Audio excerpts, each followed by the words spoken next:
Ito guys, may dumating na na in-order ko. Welding inverter. Yan. So, ito siya guys. Hanshin Korea. Ayan. Pwede nang pagpraktisan. Pumili nga ako ng ganito. Inverter DC arc welding machine. Para mayroon ako pagpraktisan sa bahay. Para kung sakali man na gumawa ako ng ihawan, mga ganun. So, ito yung kanyang manual. Ito. Ayan. Kanyang papel. So, ito guys. Para sa metal ata to. Yan. Or parang positive, negative, parang gano'n ata. O ground. Ito pala yung isa Ayan. Hindi ko alam. Parang ground ata yung isa dito. O, ito yung ground. Ito yung pang sa welding rod. Ito ground at saka dalawa.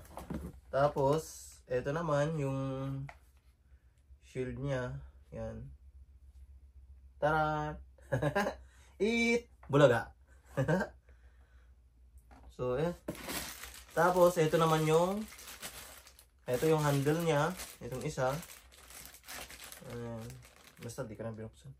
Tapos ito naman yung niya. Saan pa yung pang-kiss-kiss. Ito naman yung isa, pang-pok-pok niya. Pwede na. Pwede na pag-practicean. Tapos ito naman yung pinaka niya. Welding niya. Machine. Ay, nag-arampa. Maliit lang siya guys, Mga kabusan, maliit siya. Hanshin Korea. Laston. Arc. Ito, 200A. Pwede nang pagpraktisan.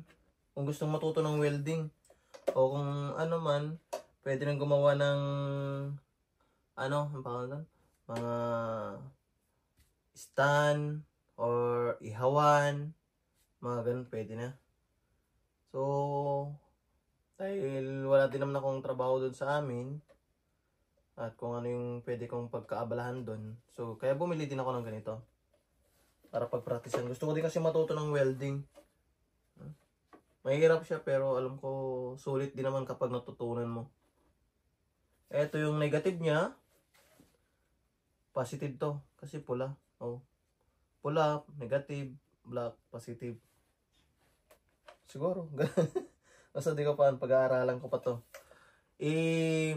Itetest ko na lang kapag nasa Pinas na. So, yun lang. Pwede na. Pwede nang pagpraktisan. Malit lang siya,